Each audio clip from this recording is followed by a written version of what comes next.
Meskipun perjuangan Noi sampai di titik darah penghabisan, tetap aja saya nggak bisa diselamatkan lagi. Karena tubuhnya sudah cacat dibuat warga. Ditambah lagi, kepala kuyangnya pun malah ditembak oleh bapaknya Jad. Sehingga habislah sudah harapan semuanya. Noi pun yang pasrah atas kejadian itu. Tertidur pulas di sampan kecilnya bersama jasadnya Sai. Yang dia nggak sadar, ternyata sampannya sudah sampai di tepian kota Bangkok. Untungnya para warga di Bangkok itu baik, nggak curiga apa-apa, dan langsung membawanya ke rumah sakit. Singkat cerita, setelah belasan tahun, Noi melajang karena susah move on dari Sai.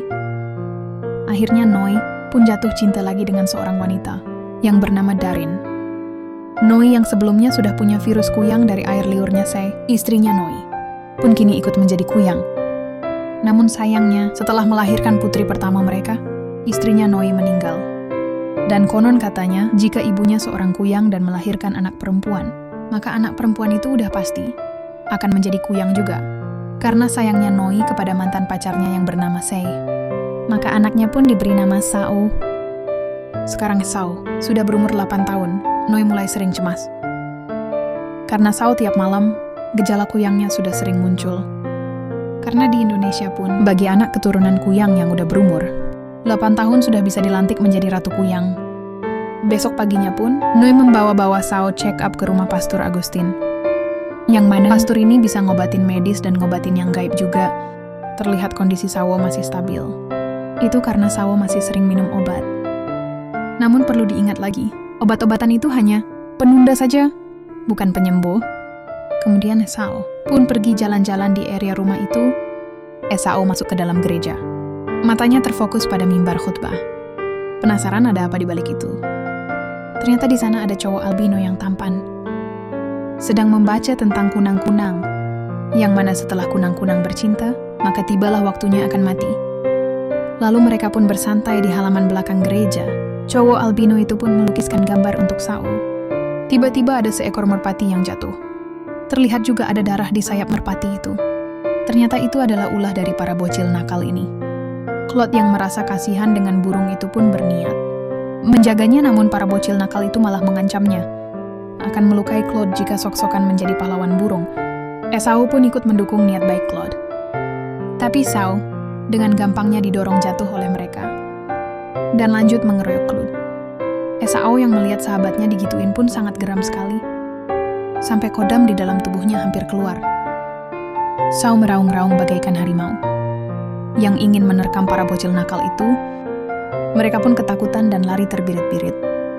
Hanya dalam beberapa detik saja, cowok albino ini bisa menyembuhkan sayap burung yang patah.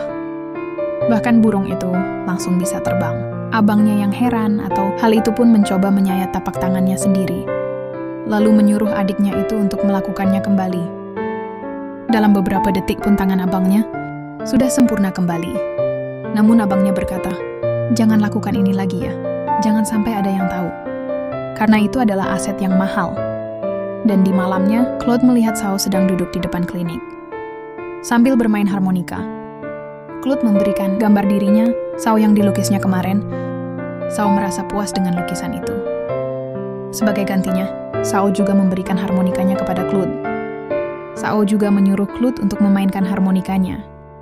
Awalnya Claude ragu, entah karena apa, tapi akhirnya Claude meniup juga harmonika tersebut. Pastinya di harmonika itu ada bekas air liurnya Sao. Cowok albino ini sudah mulai terkena virus kuyang. Maka nanti dia akan menjadi monster kerahang. Hal itu terjadi karena tadi malam Sao memberikan harmonikanya kepada Claude. Yang sudah pasti ada bekas air liurnya Sao di situ. Tanpa rasa jijik, Claude pun meniup harmonika tersebut. Hingga tertularlah virusnya Sao. Untungnya Claude memiliki imunitas tubuh yang kuat, sehingga virus itu bisa melemah sendiri di tubuhnya.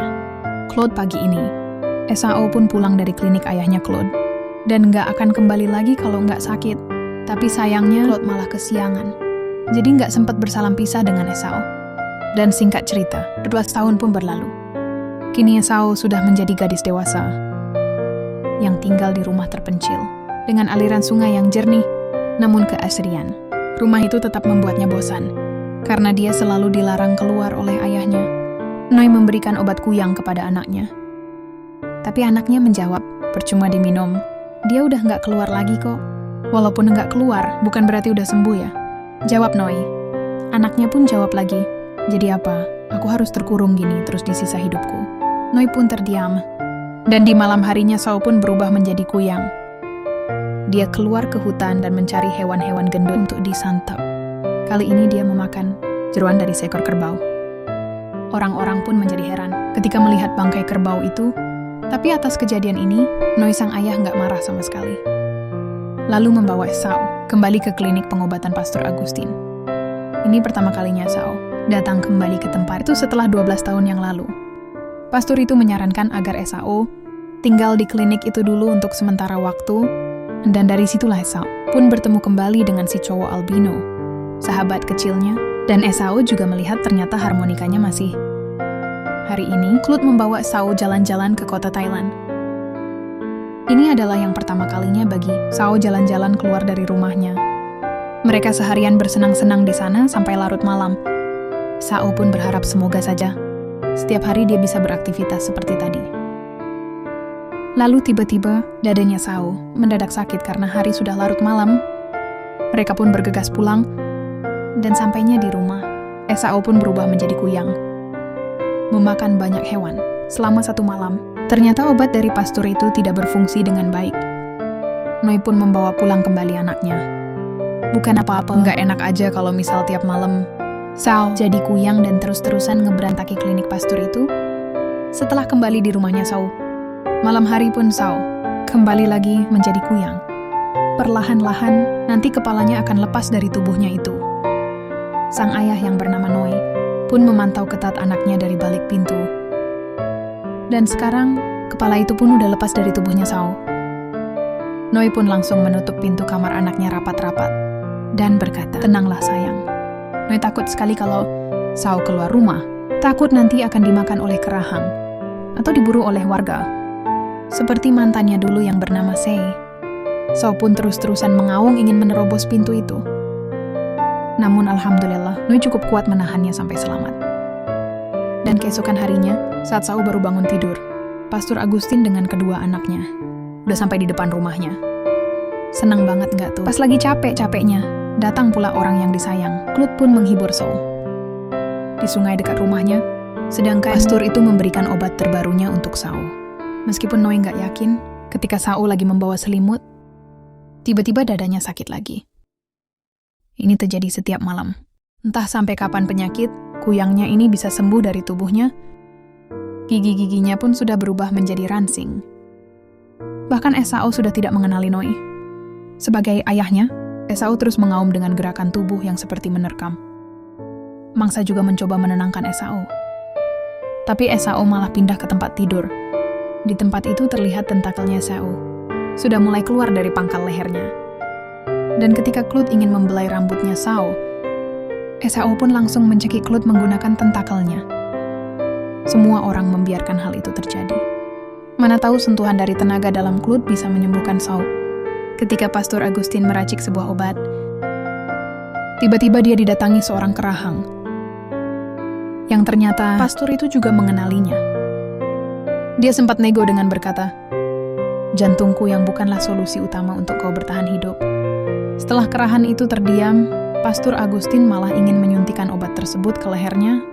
Kerahan itu pun langsung menangkisnya dan menggigit leher Pastor Agustin anaknya. Pastor Agustin pun sangat syok ketika melihat kejadian itu. Noi yang khawatir dengan Sao pun langsung menghampiri Sao. Tapi ternyata, setelah sampai di ruang tamu, kerahang itu sudah merangkak di atas asbes dan sangat agresif. Namun untungnya, Anan langsung bisa menyuntikkan obat itu dari belakang.